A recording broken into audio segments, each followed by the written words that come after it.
Welcome back, focused learners, to another historical explainer. Today, we're unpacking a massive, truly audacious, and, well, incredibly consequential campaign from the mid-20th century. We're looking at a 10-year stretch that literally redrew the map of a global community. It's a fascinating story about a visionary architect, staggering planetary ambition, and a sudden, shocking leadership crisis that put a brand new system to the ultimate test. Yup, we're talking about Shoghi Effendi's 10-Year Crusade. Okay, let's dive right into our roadmap for today. 1. The propitious hour. 2. Anatomy of a spiritual crusade. 3. The Knights of Bahá'u'lláh.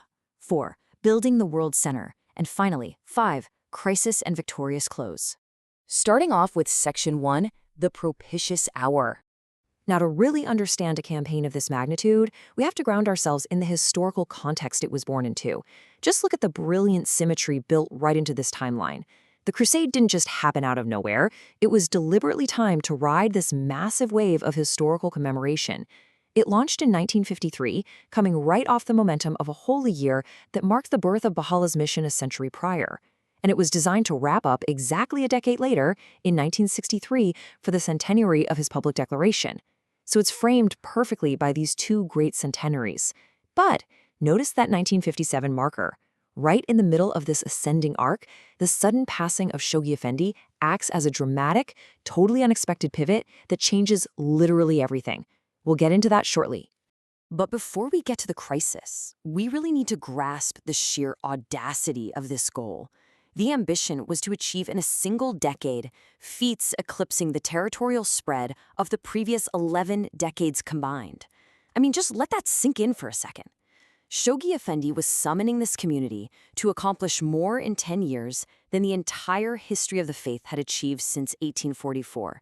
That is a massive, almost unthinkable leap in scale. Moving on to Section 2, Anatomy of a Spiritual Crusade.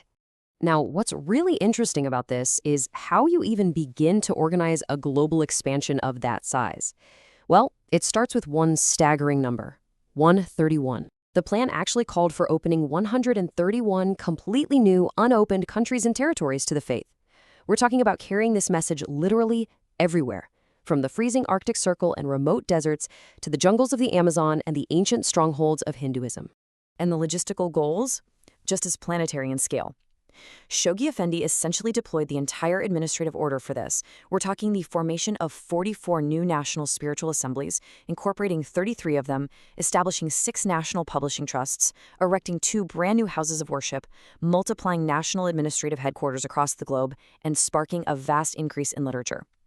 It was executed as 12 coordinated campaigns, like one massive army operating with 12 distinct administrative battalions. To organize all of this, Shoghi Effendi utilized some highly martial language to convey the urgency. He wrote, quote, "Its marshal is none other than the author of the divine plan. Its standard bearers are the hands of the cause of God appointed in every continent of the globe. Its generals are the 12 national spiritual assemblies participating in the execution of its design."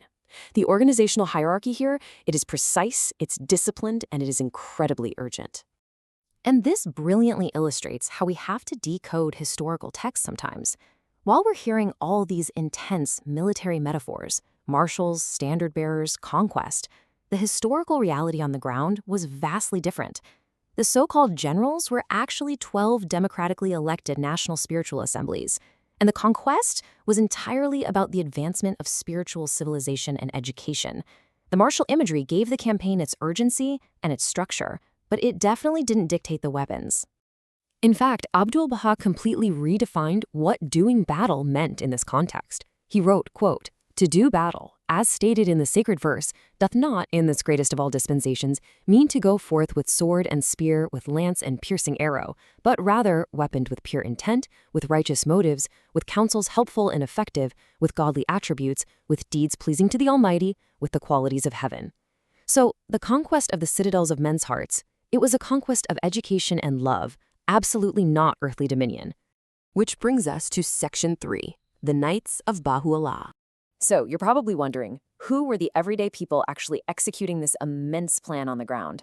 Well, to incentivize and really honor the believers who are packing up their lives and scattering across the globe, Shoghi Effendi created a unique title, the Knights of Bahá'u'lláh. This was the title conferred directly upon the pioneers who first established the faith in any of those 131 unopened countries and territories during the Crusade.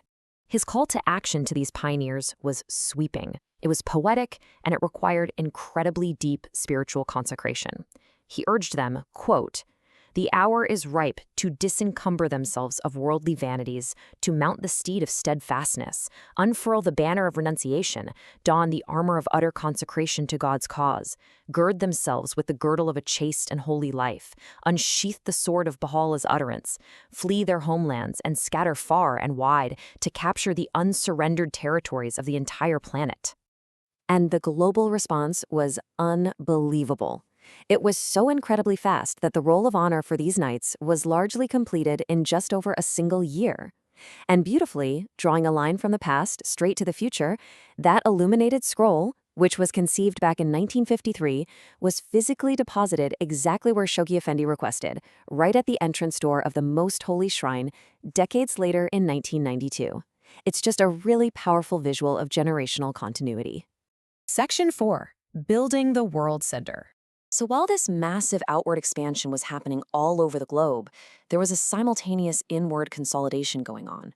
Shoghi Effendi was engineering immense physical construction in the Holy Land. This was meant to serve as the structural, physical anchor for all that spiritual expansion happening globally. The Crusade saw the completion of the majestic Golden Dome on the Sepulchre of the Bab. It saw the final securing and beautification of the area around Baji, with the last covenant breakers finally ordered out in 1957. And it saw the erection of the stunning, marble-columned International Archives building on Mount Carmel. But this macro-level success came at a really immense personal toll. To humanize this historical data a bit, we have this vivid eyewitness account from his wife, Ruhiyahi Khanum.